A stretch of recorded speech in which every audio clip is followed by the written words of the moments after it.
Hello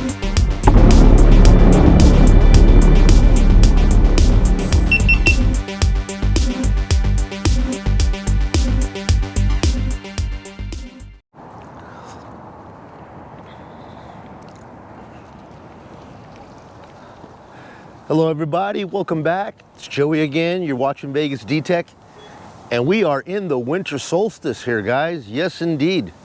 The winds of change have definitely blown in and changed the entire face of Las Vegas, man. And I got a good one for you today.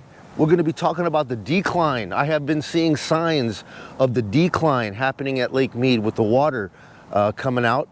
They're releasing a lot more than they normally do, and I got the reports here to show you. And guys, I would have came out to the lake or Hoover Dam yesterday to do this report, but man, as you can see right here, man, it is a cold one.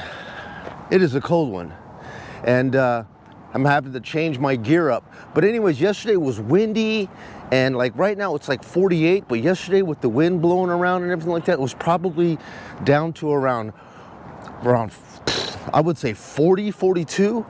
But anyways, guys, let's go ahead and get into this water report.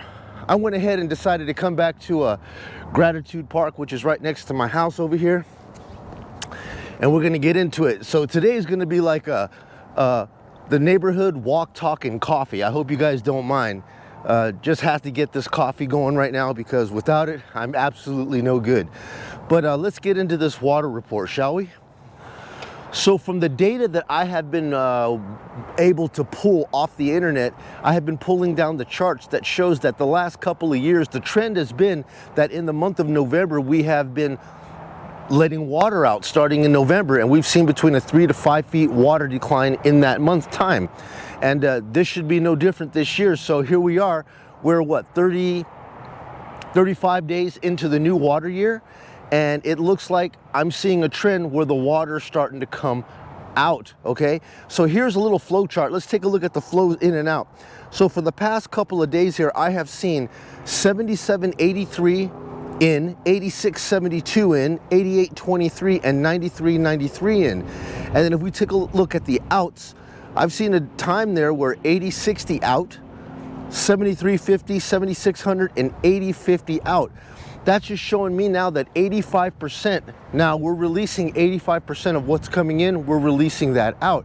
So we should start to see a little bit of a decline. So that was yesterday. But then today I went ahead and pulled this report prior to coming out here to Gratitude, and man, you guys are going to be shocked at what I found here. So with today's report, I'm seeing, so yesterday we were at like what, 1,046.18, which was down from 1,046.38. But now today I pull up the chart and boom, we have broken down again, and we have gone below the 1,046, and now we're at 1,045.81. Okay, so the last couple of days I've seen the water come down, and I'm wondering why now all of a sudden we were starting to see the gains, and then now we're starting to see the declines. And I pulled up the report for today, and here's a shocking thing that I'm seeing. So I just showed you the past 4 water readings as of yesterday, and then today I've got the new water readings that includes, I guess, today or yesterday and today. And here we go. Take a look at the flows here, guys. 7155 in and 6992 in, and then we're taking a look at the outflows, guys. 14,000 out, 14,900 out. So there it is, man. That's how you see a decline there, because now we're doubling the water that we're getting in, we're doubling that going out. And yeah, like I was saying, guys, Bureau of Reclamation says that they anticipate that there will be another 20 to 23 feet decline of water by July of next year. And I have been wanting to find out when will this happen? When will we start to see that decline come down? You know, can we catch it? And by me documenting and reporting the water levels on a day-to-day basis like this, I think that we'll be able to see exactly when the turn happens, when it goes up and when it comes back down. And that's when I've been able to see, that's what I've been able to see at this point right here. I think we're gonna start seeing the numbers go down, down, down, at least for the remainder of November. Let's try to see what we have and where we're at when we come into December. All right, guys. So in you know, the latest news here, one of the things I wanted to talk about is well, this whole situation with California and the proposed water cuts that California has said that they would like to voluntarily give, which is 9%. You know, cutbacks in conservation, but it comes at a price and it comes at a cost.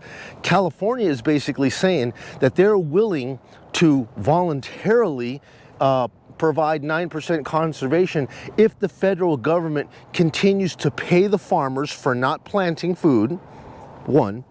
And then number two, the Salton Sea. If you guys don't know anything about the Salton Sea, that is a humongous water or lake that's out right outside of Palm Springs, like south of Palm Springs, which used to be a great playground, which was during the wettest time period that we ever had. The water spilled over and flooded out that valley right there, creating the Salton Sea back in like the 40s and 50s, right? 60s, great time.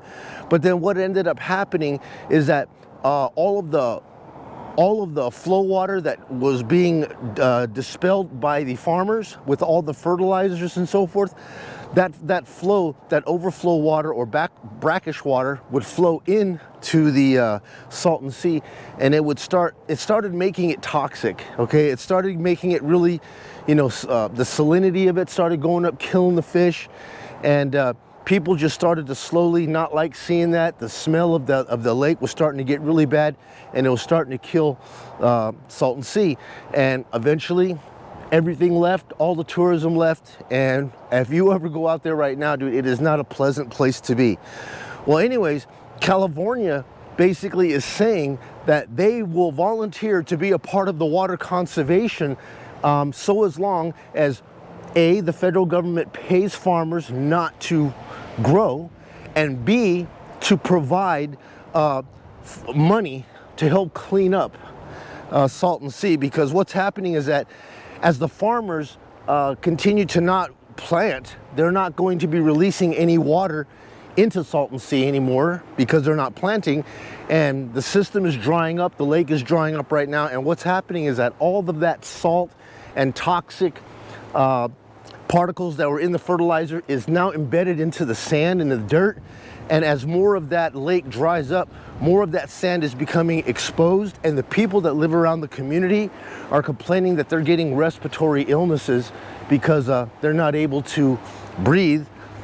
When the wind blows this stuff up into the air, they're breathing it, and it's causing all kinds of illness problems. So that's the deal. You know, they're saying that they only agree to be a part of this water conservation, which is voluntary, if the federal government gives them money to fund that project and to pay the farmers off. Now, on an interesting note, Senator Mark Kelly from Arizona does not approve of that. He basically says, no way. He goes, you know what? This water conservation needs to be done. So far, every state has been a part of the water conservation except for California. You know, they hold the biggest water rights, and they're the last to see any cutbacks, and to this point they haven't cut back anything. And he says in no way does he support California getting money from the federal government while they try to hold the Colorado River hostage and demand basically ransom money, right? Basically saying we only agree to be a part of this conservation if you give us money. And he says there's no way that that's going to happen. He said the only way that he will support them getting any money to help clean up Salton Sea is that they attach a promise, an actual promise that they will conserve 9% of the water. Right now it's strictly voluntary, so it's up to them whether they want to come to the table with some voluntary cuts or not. If they don't save anything, they don't save anything, but the government still gives them money, and he basically is saying he doesn't agree with that. If they're going to get money, then they need to attach a promise to it that they're going to commit themselves to contributing and keeping water in Lake Mead.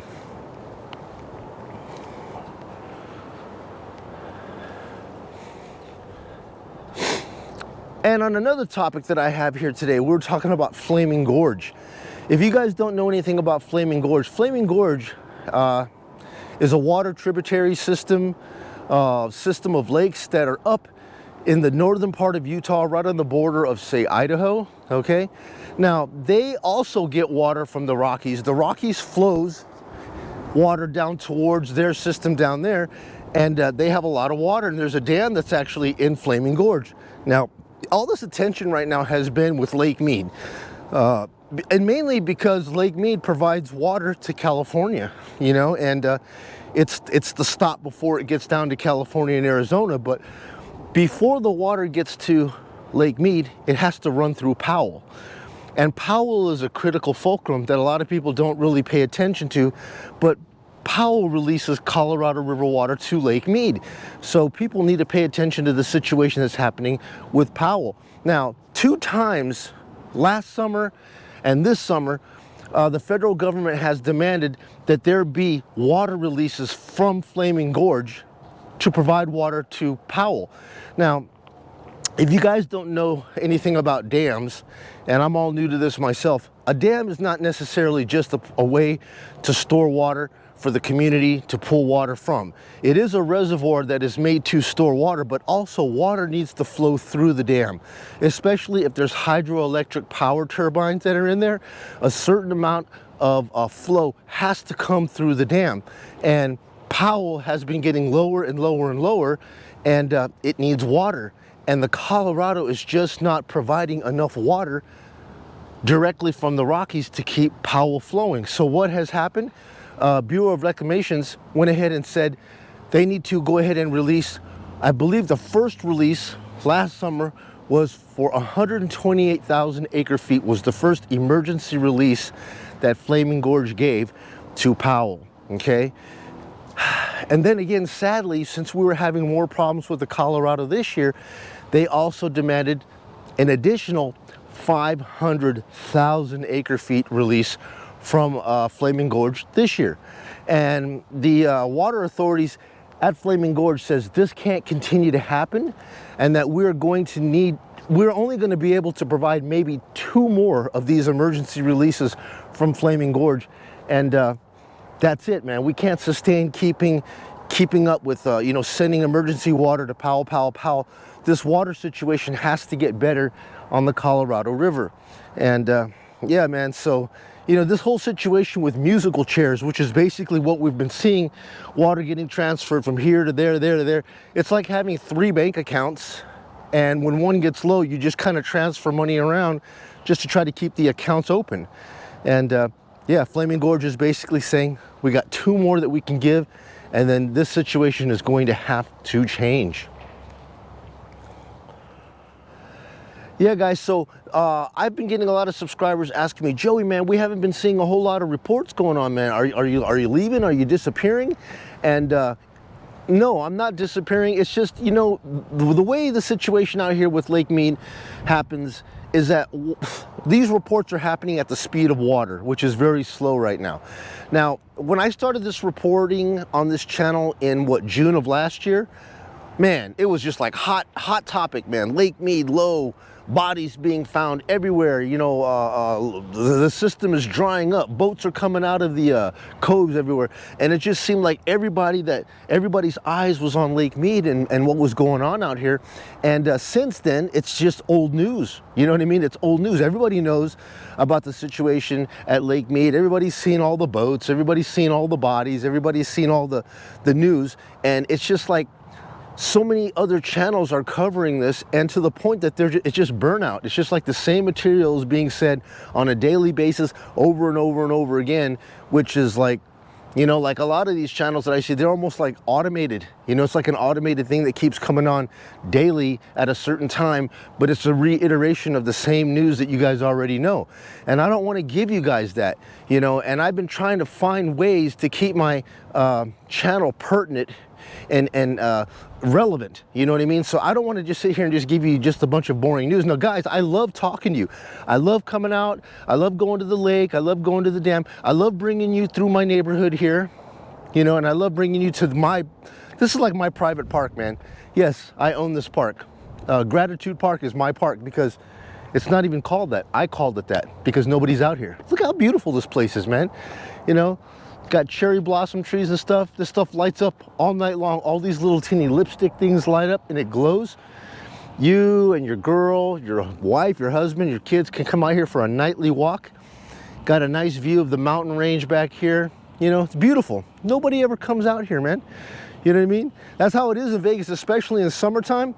In the summertime, everybody stays inside the house. Nobody wants to come outside, man. And I'm like, dude, why not? It's beautiful out here, man. Get out here and get some fresh air, man. We're only on this planet for so long and it's over. So while you're healthy enough to get out and enjoy some fresh air and come out and enjoy this beautiful scenery that the Lord has provided us, man, get out here and see what's really going on, man. Don't stay in the house all day long, you know?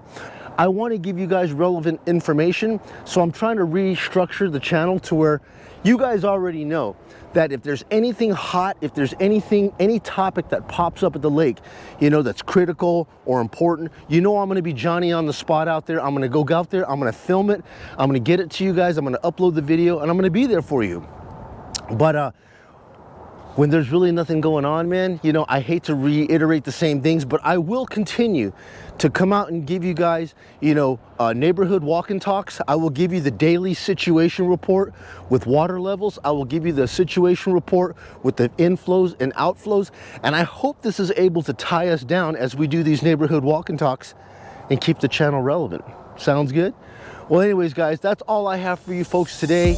If you guys like any of this information that has been provided, you found it beneficial, useful, hell, even entertaining if you found it at all, please do me a kindness, give me a thumbs up, and subscribe if you haven't done so already. It really helps me to appease the YouTube algorithm and you know, keep my channel up on that, up on your selection screen when I get the videos up and rolling.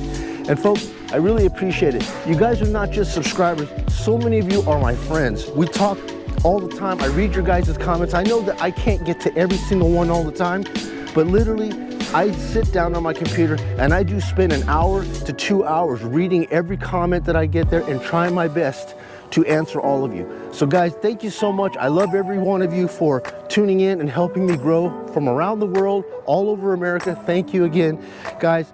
I'm Joey, this is Vegas D-Tech. I will catch you guys on the next upload. You guys be well, take it easy.